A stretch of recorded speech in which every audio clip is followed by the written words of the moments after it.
आमे नवीन बाबू को भी डाकी विरोधी दल नेता हिसाब से आसिले नहीं। सकाळे विधानसभा रे मध्य विजु बाबू प्रतिमूर्ति रे गालारिंग करने विधानसभा कर्तृपक्ष डाकी से भी अनुपस्थित रहिले। तो जदि आम जदि ई कार्यक्रम रे राजनीति करवा ये भी ए विधायक माने भी आसिले नहीं, आम मेयर मैडम भी आसिले नहीं। आ विजु बाबूंकर से स्वप्न को पूरण करने जो अधूरा स्वप्न को पूरण करने गत सरकार बहुत समय कहते आम विजु बाबू अधूरा स्वप्न को पूरण करूँ कुआड़े गला। किंतु आम सरकार आज आम आरंभ कर देइछु जे निश्चित भाव में आम सरकार मोहन माझीर सरकार ये विजु बाबू अधूरा स्वप्न को पूरण करने जो संकल्प आम नहीं निश्चित भाव पूरण करूँ। विजु बाबूंकर जो गाँ को काम कथा आज कौटी ना कौटी अटकी जाइए। आउ जेते बेले विगत दिन मानक ये काम गाँव में होउतला आपन देखिबे गोटे पोखरी खोला हब, गोटे पोखरी पुनरुद्धार हब, सेठी गाँव लोक माने श्रमिक माने काम करिवे, मजूरी पाइबे, रोजगार आसीबो।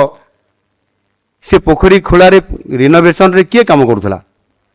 लोक माने काम करूथले, मेसिन काम करूथला। 24 घंटा 48 घंटा भितर रातिर लाइट लगे खड़ी देले सफा बिल हो जीवो। किंतु जेते बेले से माने बिल करूथले कौन गोटे करते मास्टर रूल फॉर्म ना कौन गोटे अच्छी मास्टर रूल रे जते ना आसीबो तो कौ लोक कौ गाँव केते बयस केते दिन काम करला 6 दिन रो बिल सेते बड़ को मेसिन टा जते काम हेइची सेते कहा ना जोड़िबे नहले तो पैसा मिलबनी। या ना ता ना जहाँ ना से कार्ड कलेक्शन करी कौन श्रमिक कार्ड गोटे मिले जॉब कार्ड। ये जॉब कार्ड ना को जोड़ी करी से बिल करी पैसा निरंतर भाव में पैसा को लुटिले। किंतु श्रमिक हिसाब से गाँ लोक मैंने काम पाइले नहीं। विजु बाबू कहते गाँ को काम अर्थात कौन मेसीन रे काम करले गाँव लोक अर्थनीतिक कौन परिवर्तन हम। मु आश्चर्य कथा मो गाँ अंचल जिते बड़े ये काम है से 2-3 जन ना जोड़ा गला से मास्टर रूल रे लेखा जाइए सेठी कृष्णचंद्र महांत कंदर कला जीपी रायकला सदर ब्लॉक से किए सी जन कॉलेज लेक्चर सी कौन काम करते पोखरी खोल आउ जने बाहर गोटे ग्राम अलेखापड़ा जीपी रायकला सी कौन अच्छा से जन doctor Padmalochan महांत MBBS doctor C कौन काम करुले। ये वास्तव चित्र विजु बाबूंकर जो माने अधूरा स्वप्न को पूरण करने जो माने चिंता करुले विजु बाबू कहते गाँ को काम से प्रकृत में लोक मैंने काम करते कोदाड़ शाबल धरिकी माटी को ताड़ी था कांधरे बोहिकी आउ गोटे जगार हिड़े पकई था करुले काम आगुरी होउतला प्रफुल्ल बाबू समय करुले काम बहुत काम होइची पोखरी खोड़ा होइची कूओ खोड़ा होइची मागणारे आपनकर कूओ दिया होइची प्रफुल्ल बाबू कहि परिबे कथा लोक काम पाउथिले। किंतु आउ परे आउ काम मिलला नहीं मेसीन काम करला। ई होउची गाँ को काम आउ माँ को सम्मान विषय मु कहिबी नहीं को परिस्थिति विगत दिन मानकर हेइची सेथिपाई अनेक विजु बाबूंकर कथा को विजु बाबूंकर ना रे तैयारी हेइथिबा राजनीतिक दल माने मध्य यहाकू प्रकृतर तार संज्ञा निरूपण करि पारले नहीं। आ प्रकृतर ताकू विजु बाबूंकर अधूरा स्वप्न को पूरण करबा पई केवल राजनैतिक भोट बैंक तैयारी करबा छड़ा अन्य आड़ को गले नहीं। मु आज बहुत खुशी होइतांती प्रफुल्ल बाबू भी एक कथा कहिले जे एठी अनेक लोकन को भी निमंत्रित करा हेइथिला एवं आडंबर पूर्ण भाव में ये उत्सव भी अनेक जगह करा होउची एठी भी करा होउची। आमे नवीन बाबू को भी डाकी विरोधी दल नेता हिसाब से आसिले नहीं। सकाळे विधानसभा रे मध्य विजु बाबू प्रतिमूर्ति रे गालारिंग करने विधानसभा कर्तृपक्ष डाकी से भी अनुपस्थित रहिले। मु जानी जे संध्या समय हेले नवीन बाबू आसंती नहीं विभिन्न कार्यक्रम को से जाई पारंती नहीं बोली 2020 मसीहा ठारू कौन सी संध्या समय कार्यक्रम से जाती नहीं। नवीन बाबू जाती नहीं कौन सी कार्यक्रम को संध्या हला पर ये कार्यक्रम होची सेति पई हुए तो आसी नथिबे किंतु सकाळे तो पुणी विधानसभा रे हला तो सेठी तो जाई पारि थांते। तो जदि एथिरे आमे जदि ई कार्यक्रम रे राजनीति करबा ये भी एथिरे विधायक माने भी आसिले नाही आम मेयर मैडम भी आसिले नाही निश्चित भाव में आसवा कथा बिजू बाबूंकर कथा आमे कहउछंती ये सरकारी कार्यक्रम अच्छी बिजू बाबूंकर जन्म जयंती पालन करबा राज्य सरकारंकर ये होची परम कर्तव्य एवं सब कार्यक्रम करूछंती यार निश्चित भाव में आज आसीथिले भल हेई थांता एवं आम ये कार्यक्रम रे आमे गोटे बहुत बड़ गोटे मेसेज गोटे आज ओडिशावासी को आमे देई पारि थांतु एणु एभली कथा भितरे मु बिजू बाबूंकर उपरे बहुत किछि कहिबार अभिप्राय थिले भी मु आउ कहिबी नाही प्रफुल्ल बाबू एवं केबी सिंह दौजी आमर प्रभाती अपा अनेक कथा कहिछंती सेथिरे दी चारटा अनुभूति भितर जदिओ मोर सीधा नथिले भी परोक्ष भाव कहीकि मु आपमानकर पाखरे जोड़िली जे शिल्प को नेइकरी एवं आज आमे 17 लाख कोटी टंका रो इन्वेस्टमेंट करिया पे जाउछु एवं मो केन्दुझर जिल्ला रे मध्य अन्य जगह रे सब जिल्ला रे इंडस्ट्री हेबो केन्दुझर जिल्ला रे इस्पात कारखाना हेबो जहाँ सेते बळे दाबी थिला प्रफुल्ल बाबू आज भी दाबी करिसथि जे काहे कि केन्दुझर जिल्ला रे हेबो नाही जोठी 26% रु अधिक लुहा पत्थर अछि एवं बड़ कथा होउछि जे तांको जीवन भितरे अनेक से साहसिक काम करिसंती एवं ये साहसिक काम भितरे से निजकु मध्य आपंकर एभली कार्यक्रम करिसंती ता भितरे से निश्चित भावरे ता भितरे जेतेबेले आपंकर इंडोनेशिया रे जेतेबेले रूसिया रे आ भारत वर्ष रे से एक एभली भावरे साहसिक काम करिसंती आ जोथि पाई कि तांको मृत्यु समय रे तीनोटी देशर जातीय पताका अर्धनमित करा जाइथिला एभली विश्व रे अद्वितीय नेता आज तांको विचारे स्मृतिचारण करिबा यह बहुत बड़ गुरुत्वपूर्ण कथा मु एठी गोटे कथा कहतले प्रफुल्ल बाबू सेतेबेले तांको मध्य से सरकार पुरस्कार देवा पाई घोषणा करथिले 1950 मसीहा रे एवं तांको से सरकार जेतेबेले आपनकर 1947 रे इंडोनेशिया स्वाधीन इंडोनेशिया संग्रामी स्वाधीनता संग्राम समय कथा संग्रामी सुल्तान शाहरियर एवं मोहम्मद हटा एमान को जेतेबेले से डच मान कबर मुक्त करी उद्धार करथिले आपनकर डाकोटा VTAUI जो विमान जोगे एवं परवर्ती पर्याय मध्य से आपनकर राजा सुकर्णा को मध्य से तांकर जीवन को बंचैथिबा कारणरू सेटिकार सरकार तांको 500 कोटी टंका तांको पुरस्कार आकार रे तांको सहायता करथिले से पैसा को से तांकर देश को ही फेरई देले तांको देश रे से पैसा विकास काम रे लागिबा पाई 500 कोटी टंका ये होची आपनकर 1950 मसीहा रे आज केते टंका हबो 2,50,000 कोटी टंका रु कम हेबो नाही इते टंका लोभ नाही तांकर से जने साहसी योद्धा कर्मपथर से जेभली भावरे से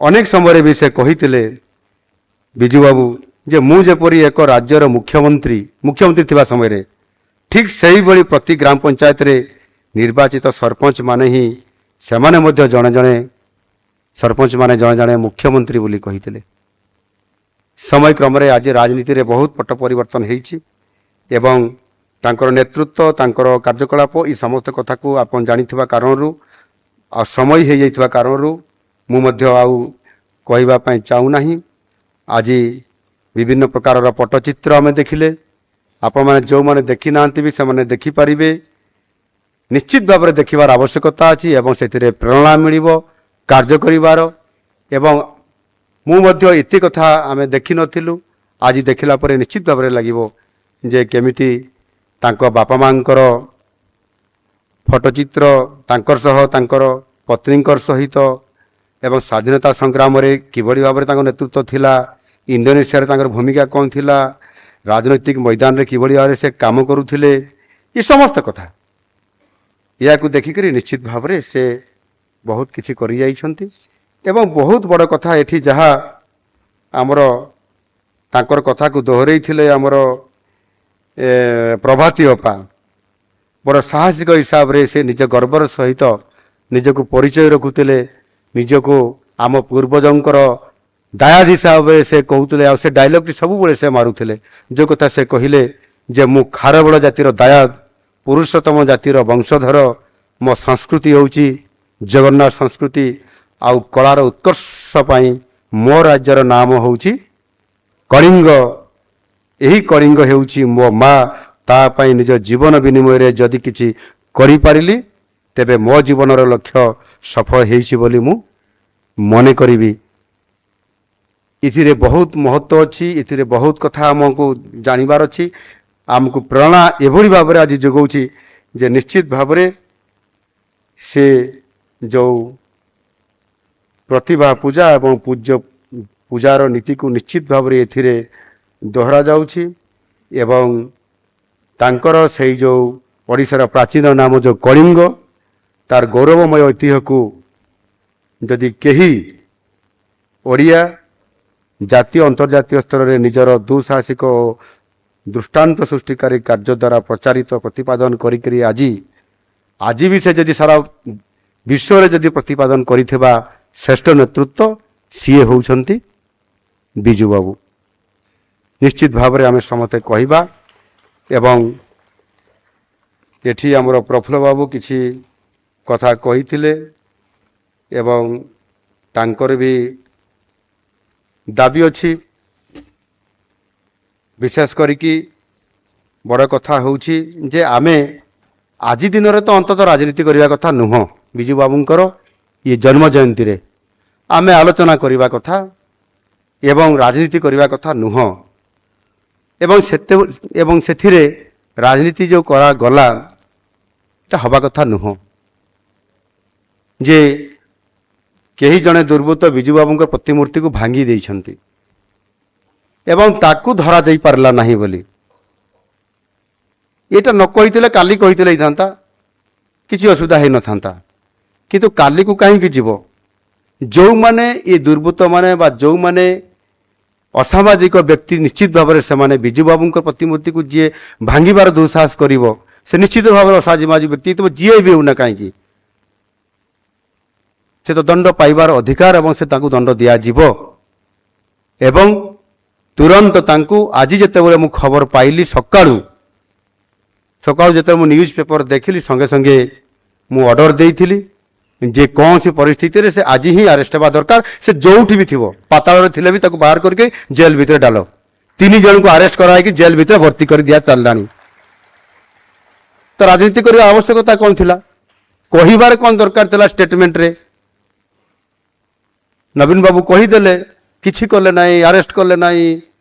ବିଜୁ ବାବୁଙ୍କ ନାଁରେ ରାଜନୀତି କରୁଛନ୍ତି। ରାଜନୀତି ତ ସିଏ କରିଲେ, ସିଏ କହିଲେ। ଏ କଥା ହେବା କଥା ନୁହଁ।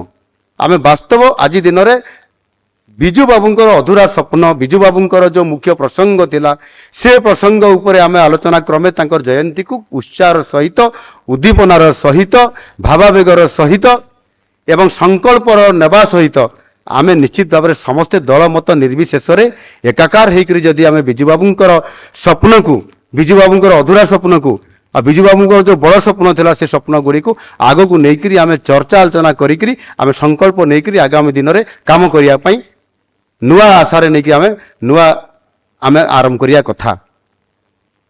ସେ ଯାହା ବି ହେଉ ଏଥିରେ ନିଶ୍ଚିତ ଭାବରେ ଆମେ ବିଜୁବାବୁ ଆମର ଶ୍ରେଷ୍ଠ ବରପୁତ୍ର ଓଡ଼ିଶାର, ତାଙ୍କରି ପାଇଁ ଆମ ସରକାର ତାଙ୍କର ଅଧୁରା ସ୍ୱପ୍ନକୁ କାମ କରିବା ପାଇଁ ଆମେ ସେଥିରେ ନିଶ୍ଚିତ ଭାବରେ ଆମ ସଂକଳ୍ପ ପତ୍ରରେ ଅଛି। ଆଜି ଆମେ ନିଷ୍ପତ୍ତି ବି ନେଉଛୁ, ଆଜି ଆମେ ତାକୁ କାର୍ଯ୍ୟକାରୀ ବି କରାଉଛୁ। ଯେମିତି ମହିଳା ସଶକ୍ତିକରଣ କଥା ମୁଁ କହିଲି, ଠିକ୍ ସେମିତି ଭାବରେ ଗାଁକୁ କାମ କଥା ଆମେ କହୁଛୁ। ଆଜି ଆମ ସରକାର ସେଥିପାଇଁ विकसित गाँ विकसित ओडिशा ये योजना माध्यम 1000 कोटी टंका वर्ष रे प्रति पंचायत रे काम करिया पय निष्पत्ति आम विभाग तरफ पंचायत तरफ निष्पत्ति निया जाइथिला। कैबिनेट को आसिला, कैबिनेट रे पास करिया पय आलोचना चलीथिला। दुई डेप्यूटी सीएम महोदय एवं महोदया सेठी उपस्थित थिले। मु देखिली जे 1000 कोटी टंका दिया जाउची गोटिए सरकार 1000 कोटी टंका दउछंती, याकू 5 वर्ष रे 5000 कोटी टंका खर्च करिवे। मु हिसाब करली पंचायत को केते भाग पड़ुची ना 12-13 लाख भितर पड़िबो। मु कहली 12-13 लाख गोटे पंचायत रे गोटे गाँ को केते भाग पड़िबो, ताहले आमे विकसित गाँ केमिति करिबा, ये संभव होई परिबो नाही। मु पंचायत राज मंत्री को केबीजी को कहली याकू आमे 2 लाख टंका करले 2000 कोटी टंका करले डबल करले कोन सुधा हबो। से कहले आपण जहा कहिबे। मु संगे संगे कैबिनेट रे कथा को पकेली जे याकू 2000 कोटी टंका हिसाब रे प्रति वर्ष दिया जिवो, 10,000 कोटी टंका खर्च हबो आगामी 5 वर्ष भितरे। आउ सेई बिजू बाबूंकर जो गाँ को काम गाँ रो विकास ताकू मध्ये आमे पूरण करिबा पई एवं लोकंक मुहरे हस फुटेया पई गाँ रो विकास को त्वरान्वित करिबा पई ये पर्याप्त अर्थ हबो। आ गोटिए विभाग रे काम को आमे केवल 10,000 कोटी खर्च करिबा आ ताहा मध्ये कैबिनेट रे पास हला एवं आज 10,000 कोटी टंका आमे सीधा सड़क खर्च करिया पई मध्ये निष्पत्ति नेलु एवं ताहा मध्ये सेथिरे ग्राम सभा माध्यम रे लोक माने ही विचार करिवे, प्रस्ताव देबे, से काम गुडी को सेमाने ही प्रस्ताव देला पर सेही आधार रे काम हबो। क्षमता पंचायत राज सिस्टम माध्यम रे गाँ लोक को क्षमता ग्राम सभा माध्यम रे करिवार क्षमता जहा कि बिजू बाबूंकर इच्छा थिला, बिजू बाबूंकर संकल्प थिला, ताहाकू गत 24 वर्ष रे हेई परला नाही। किंतु आज आमे करिके निष्पत्ति नेलु जे बिजू बाबूंकर सेही अधूरा सपना को जहा गाँ को विकास करिवा पई गाँ को काम पहुंचाया पई आज आम सरकार नेतृत्व नौचंती, आमे ताकू करिके देखैछु। एबे कार्यक्रम आरंभ हेछि। बिजू बाबूंको नारे मध्ये गोटे कलिंग फुटबॉल कप मध्ये आरंभ हेइतिला एवं 2003-4 मसिया रे मध्ये केबीजी कहउतले Kalinga cup, Kalinga football cup आरंभ हेइतिला एवं समय क्रमे ताहा आदु आउ हेई परला नाही, वर्तमान भी बंद अछि। बिजू बाबूंकर नारे जेते बेले कलिंग फुटबॉल कप थिला ताकू आरंभ करा जाई पारला नाही, गत सरकार अधूरा सपना को भी करले नाही। मु आज आपण मान को पाखरे घोषणा करूची आ प्रतिश्रुति भी दउची जे सेही कलिंग फुटबॉल कप पुनर्बार आउथरे आरंभ हबो एवं विशेष करिकरी क्रीडा क्षेत्र रे एक पुनर्बार आउथरे जागृत हबो, जहा कि सारा भारत वर्ष रे ये फुटबॉल को मध्य प्राधान्य देबार अवकाश आम सरकार रखिछंती।